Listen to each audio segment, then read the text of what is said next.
Hello everyone. आज है हमारे साथ टॉपर स्टॉक में अभिषेक सिंह 22 के पास आउट है।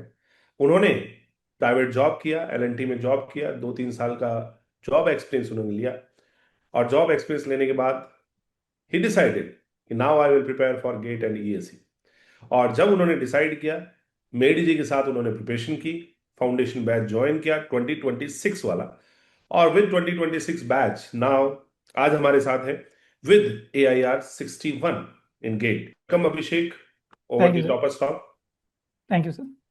सो आपकी जो जर्नी है, कुछ चीजें मैंने शेयर की हैं, आप फिर भी उसको ब्रीफ में एक बार दोबारा से शेयर करिए।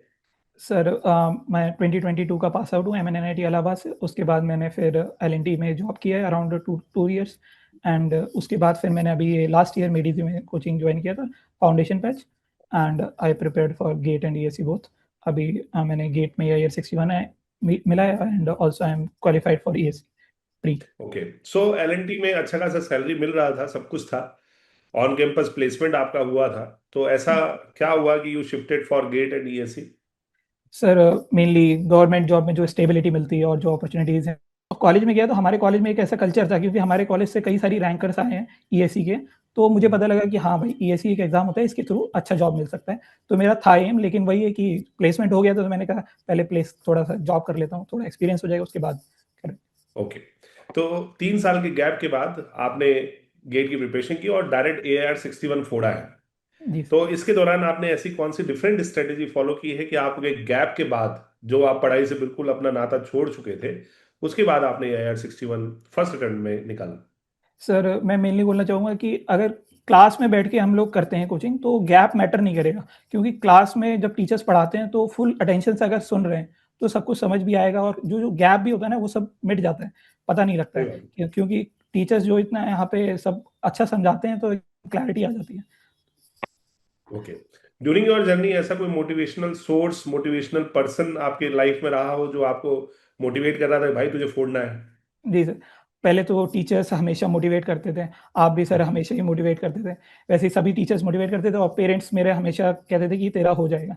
And hmm. सर मेरे फ्रेंड्स थे, लास्ट ईयर का जो टॉपर था, उससे भी मेरी बात हो जाती थी। और मेरा एक बहुत अच्छा दोस्त है संदीप था, वो ऑलमोस्ट मेरे को हर 3 दिन में फ़ोन करके बोलता ही था। जब भी मेरे को डिमोटिवेशन होता है तो वो अभी भी मेरे को हर दिन फ़ोन करके बोलता है कि भाई तू अच्छा। कर लेगा, मेंस भी हो जाएगा तेरा।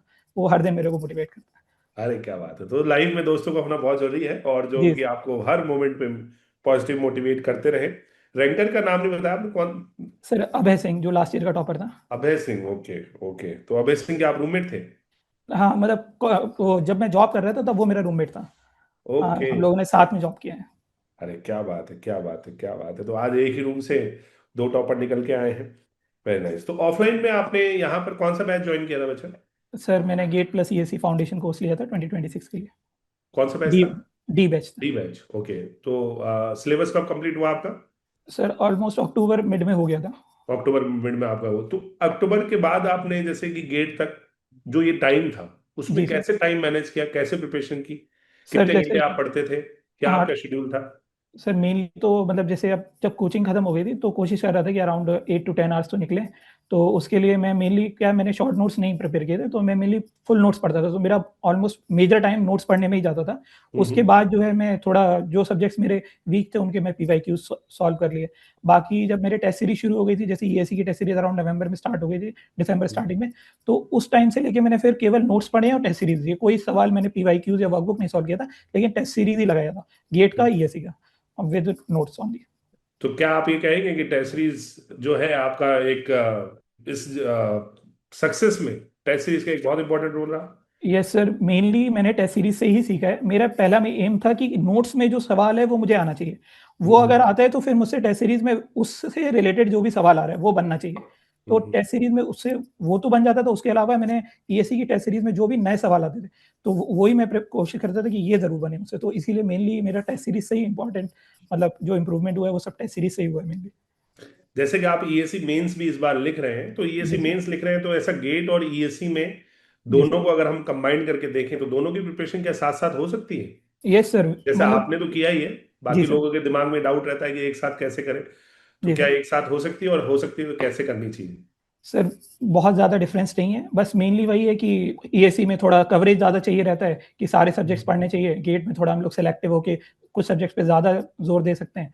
बाकी हम्म। मेन चीज़ है कि जो क्लास में पढ़ाया जा रहा है उतने नोट्स अगर हमने प्रिपेयर कर लिए हैं, पीवाईक्यूज़ लगा लिए हैं, तो इससे ज़्यादा कुछ नहीं चाहिए। बाकी अपना जो है टेस्ट सीरीज़ देते रहेंगे तो इम्प्रूवमेंट अपने आप आ जाता है। कुछ दोनों का ऑलमोस्ट सेम ही रहता है। डिफिकल्टी लेवल जो है गेट का थोड़ा रहता है, लेकिन इस बार तो वो भी नहीं था, सेम ही था ऑलमोस्ट। ईएससी ज़्यादा कठिन था उससे।